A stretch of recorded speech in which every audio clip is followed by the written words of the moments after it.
सब अच्छे लगते हैं, लेकिन अंदर की किसको मालूम। लाड़ प्यार से जो बेटी डोली में बिठाई जाती है, ससुराल में जाकर वो बेटी फिर जिंदा जलाई जाती है। बेटी का भाग, बेटी एक गाय होती है, पिता जहां चाहे जिधर चाहे जैसे चाहे जहां बांधे बेटी वहीं बंध जाती है। बेटी का भाग्य ऐसा विधाता ने लिखा है, शायद ऐसा दुनिया में और किसी का नहीं होगा। जहां जन्म लेती है वहां रह नहीं पाती। आपने कथा में सुना था कि जब दक्ष के यहां मैया सती गई थी तो सादर भले मिली एक माता,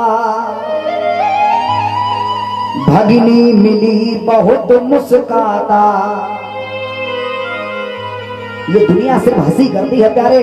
बेटी जब ससुराल में पहुंच जाती है और ससुराल से जब अपने घर आती है तो जब तक माँ बाप जीवित होते हैं तब तक बेटी का वजूद होता है। मायके में बेटी का वजूद जब तक होता है जब तक माँ बाप जीवित होते हैं, और माँ बाप के चले जाने के बाद बेटी का फिर वजूद नहीं रहता। जब तक माँ बाप घर में होते हो, भाभी ने कुछ कह दिया तो बेटी कहती है कि मैं तुम्हारा नहीं खा रही, मैं अपने माँ और बाप का खा रही हूँ, तुम्हारा नहीं खा रही। तुम्हारा कोई हक नहीं बनता कि मुझसे कुछ कह लो। लेकिन प्यारे जब कुछ दिनों बाद वही माँ बाप छोड़ के चले जाते हैं तो वही भाभियां फिर बेटी को ताने देती हैं और बेटी चुपचाप सुनकर रह जाती है। दिल में सिमट कर रह जाती है कि अगर मेरे माँ बाप जिंदा होते, मेरी माँ जिंदा होती तो मुझसे ऐसे नहीं कहने देती। मेरी अगर माँ जिंदा होती तो मुझ पे ऐसे ताने नहीं पड़ रहे होते। बेटी का भाग्य ऐसा होता है। इसलिए प्यारे बेटियों को समझो, बेटियों पर गर्व करना चाहिए। जिस घर में बेटी होती है वहां पर लक्ष्मी निवास किया करती है। बेटियों का सम्मान करना सीखो। मैंने प्रथम दिन बताया था कि जहां पर पत्नी का, जहां पर स्त्रियों का, जहां पर बेटियों का अपमान होता है उस घर में कलयुग का निवास होता है। कभी भी हाथ नहीं उठाना चाहिए, कभी भी लड़ाई नहीं करनी चाहिए। और फिर लड़ाई देखिए ऐसी न हो कि उठावा दे मारी होने लगे।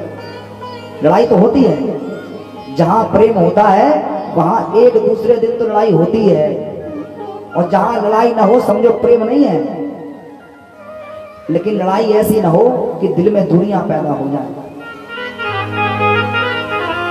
आज भीष्म चिंता करने लगे कि मेरी बेटी धीरे धीरे बड़ी हो रही है, इसका परिवार पता नहीं कैसा मिलेगा। एक दिन जब धीरे धीरे बेटी बड़ी होने लगी तो एक दिन सभा में बैठकर भीष्म ने ऐलान कर दिया कि कोई मेरी बेटी के लिए अच्छा वर बता दे, सुयोग्य वर बताए तो मैं उसको मुंह मांगा इनाम दूंगा। हर व्यक्ति अलग अलग नाम बतलाने लगा, कोई कुछ बता रहा है, कोई कुछ बता रहा है। एक व्यक्ति उठा और उसने कहा कि हमारी रुक्मणी के लिए भगवान कन्हैया से अच्छा कोई वर नहीं होगा। पूरे सभा में जयकारा लग गया, बोले सावरे सरकार की। खबरदार किसी ने हाथ उठाया तो एक एक के हाथ कटवा दूंगा। रुकुम ने कहा कि हाथ कटवा दूंगा किसी ने हाथ उठाए। मेरी बहन की शादी वहां होगी जहां मैं जाऊंगा। तो भीष्म बोले चिल्ला क्यों रहे हो, तुम्हारी बहन है, तुम जहां चाहो विवाह कर सकते हो, तुम्हारी बहन है, तुम्हारा भी अधिकार बनता है। रुकुम बोला कि मैंने लड़का देख रखा है। बोला कौन? कि शिशुपाल। देखिए लोग ये कहते हैं कि शिशुपाल साला था, लेकिन ऐसा प्रमाण तो घर नहीं मिलता।